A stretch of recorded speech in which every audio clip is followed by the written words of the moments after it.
What's up, guys? Hermit the Crab here, coming at you with another video to help improve your gaming life. This time it's for MLB The Show 17 hitting tips and how to improve your hitting in MLB. Now, this is something you hear a lot, and I've got a lot of questions about in chat. A lot of people have been asking, how do you improve your hitting and everything like that. Well, it's not just because I'm playing old rookie in these conquest missions, but that's for another video. What I'd like to go over is what you want to do to help improve your hitting in the game and what you need to look for to make sure you're getting the most out of every single at-bat. And now, while hitting in MLB The Show mainly focuses on timing, aiming your swing, and learning tendencies in your opponent and how to predict the next pitch. These are all things that once you learn how to master or learn to know what to look for, it's going to help your game a lot. Another thing you want to check out is look into the different camera settings.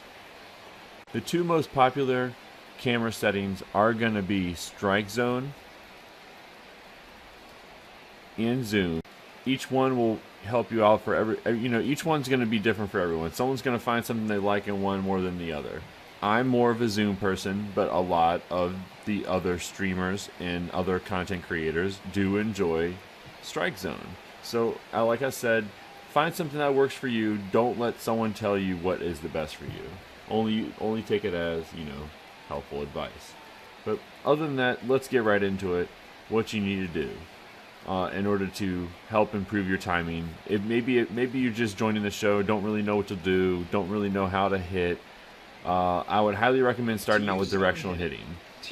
Now, there's three different types of hitting in MLB The Show 17. There's directional hitting, zone hitting, and pure analog hitting.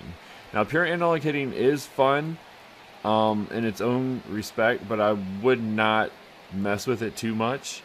I think the two most popular ones are going to be zone hitting and directional hitting. I prefer zone hitting, but I've been playing a little bit, gotten a little bit more used to what to look for while hitting, and it's a little bit more difficult than directional hitting. We'll say that. Now, if you're brand new to the show and you're looking to try out, just get your timing down and everything, I would highly recommend going straight after directional hitting to learn the timing of the bat. Learn how to time pitches, learn what to look for, and most importantly, learn what not to swing at. Plate discipline is key, and try to learn not to get baited. Now, once you're ready after this, I would highly recommend going over and trying out zone hitting. But as you can see here, directional hitting is all about timing. You can direct the bat a little bit in whether you want it to be on the inside or the outside in order to see whether you want it to go in different directions. But it's fairly simple to hit with.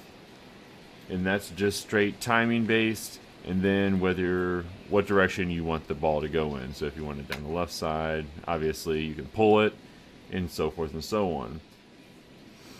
Now, if you want to try out a different type, I would highly recommend going over to zone hitting. This seems to be the most popular of the hitting methods, as you have a little bit more control over where you're swinging at, and it just makes you feel like you're doing more in the game as well. Now, when using zone hitting, try to remember less is more. The shorter, quick movements of the indicator will leave less room for error. If you notice tendencies from the pitcher, you can actually move the PCI down to the bottom or where you expect the pitch to be, and it will allow you to have to move less. Now, most people will start in the middle, and they'll just try to cover as much of the plate as possible, so you can have swift movements.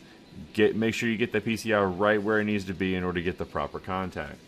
Now, like as I said before, when you're waiting for a pitch down low, it can be really rewarding, but if you're wrong in your assumption, it's going to be really hard to get back up there to where the pitch needs to be.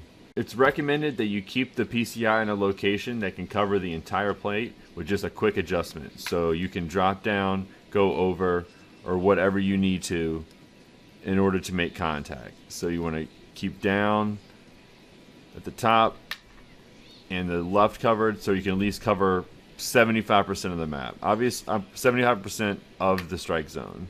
So you just want to make sure when using zone hitting that you're covering as most of the plate as you can with your easy, swift movements. And that's key. If you can go through and master that technique alone, you will master hitting. Now, if you found this video helpful, please give me a like and subscribe for more free content.